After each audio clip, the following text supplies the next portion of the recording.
Numa toca no chão vivia um hobbit. Não uma toca desagradável, suja e úmida, cheia de restos de minhocas e com cheiro de lodo. Tampouco uma toca seca, vazia e arenosa, sem nada em que sentar ou que comer. Era a toca de um hobbit, e isso quer dizer conforto. Oi, eu sou a Cláudia e esse é o canal Velejando por Livros. E hoje a gente vai falar sobre a melhor maneira de ingressar no universo do mestre da fantasia.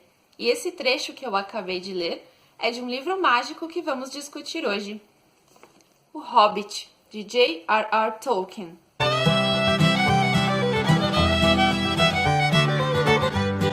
John Ronald Reuel Tolkien, ou J.R.R. Tolkien, nascido em 1892, é conhecido por ser o pai da fantasia medieval, influenciando diversos escritores até os dias de hoje. Ele não apenas escreveu histórias fantásticas, como concebeu toda uma mitologia.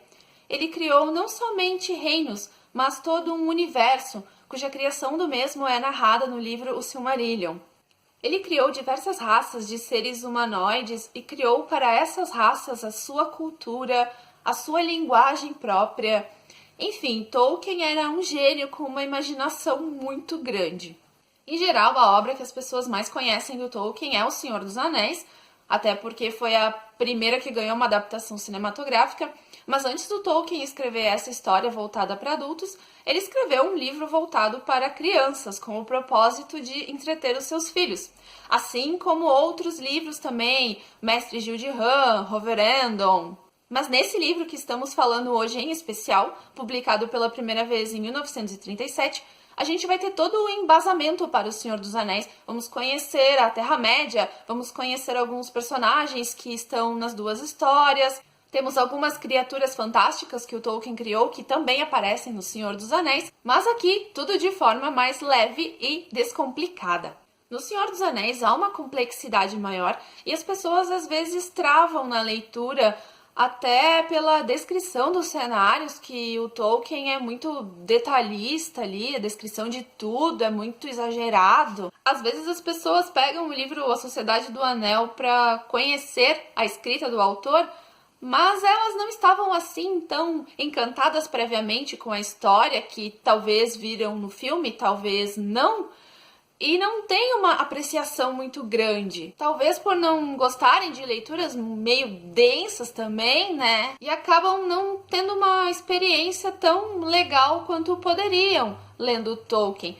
Por esse motivo, eu recomendo a todo mundo que eu conheço começar pelo Hobbit, porque aqui a gente tem uma experiência mais leve e divertida, e é mais provável que, começando por esse livro, a pessoa se encante pelo universo e queira ler outros livros do Tolkien.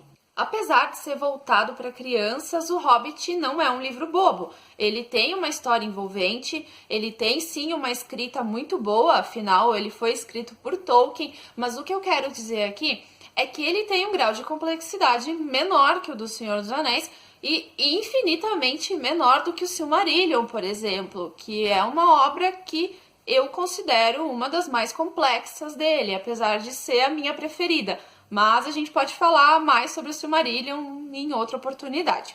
Voltando para o Hobbit, então. O que é um Hobbit? O Tolkien imaginou um serzinho, um homenzinho, menor em estatura do que um anão, com pés grandes e peludos, que gosta de viver confortavelmente. Eles vivem uma vida até pacata, no geral, né? O Hobbit, personagem principal desse livro, trata-se de Bilbo Bolseiro, que é um hobbit que vive no condado, que é a vila onde vivem os hobbits da Terra-média. Mas esse condado ele fica meio afastado e os moradores da vila eles ficam meio alheios aos outros acontecimentos da Terra-média, porque todos eles gostam de viver tranquilamente ali no condado, nas suas tocas. E assim como a maioria dos moradores, o Bilbo está feliz em viver assim. Só que um dia, o mago Gandalf, um personagem muito icônico do Tolkien, aparece na porta do Bilbo e arrasta ele para uma aventura. O objetivo dessa empreitada é auxiliar outro povo, os anões, que estão em busca de seu tesouro há muito roubado pelo terrível dragão Smaug. O Gandalf então recruta o Bilbo contra a vontade do Bilbo para fazer as vezes de ladrão da comitiva que conta com mais 13 anões. O Bilbo acaba se convencendo a ir junto e parte no que vem a ser a maior aventura de sua vida. Os anões trazem um ar mais cômico e leve para a narrativa, mesmo estando indo para uma missão séria, né, importante para o seu povo, cheia de perigos.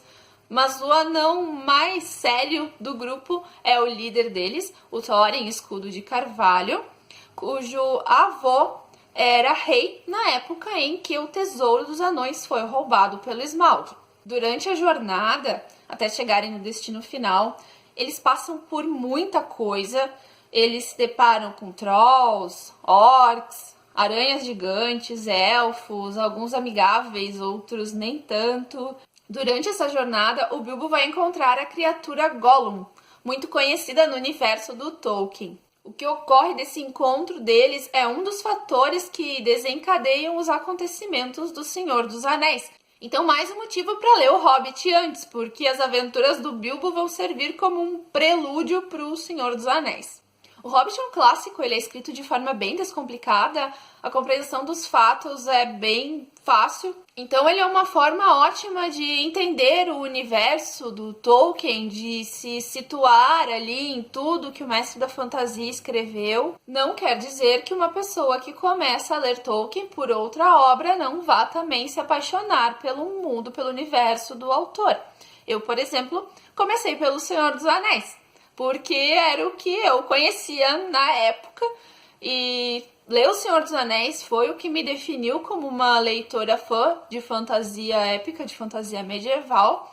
Do Senhor dos Anéis eu parti para o Silmarillion, e só depois que eu fui ler o Hobbit. Nessa altura eu já era adulta, eu já tinha 20 e poucos anos, o que corrobora que o Hobbit não é um livro só para crianças, porque eu li com 20 e poucos anos e gostei muito. Conheço pessoas que leram depois dos 30 que também gostaram tanto quanto eu. Mas a percepção que eu tenho hoje é que sim, para quem não adentrou ainda esse universo, é mais interessante ler o Hobbit primeiro, porque além de começar a entender as estruturas da Terra-média, as coisas que eu já comentei, a história termina e a gente fica com um gostinho de quero mais, querendo ler outras coisas do autor. Comentem aqui embaixo se vocês também gostam de Tolkien, se vocês gostariam que eu falasse mais sobre esse autor, sobre outras obras dele também, sobre quais especificamente. E não esqueça de deixar o seu like, de se inscrever no canal se ainda não for inscrito, ativar o sininho também para não perder nada. E nos vemos semana que vem, onde eu vou trazer uma novidade, um projeto aí para outubro. Então, não percam nessa mesma hora e nesse mesmo canal. Obrigada por assistirem até aqui e tchau!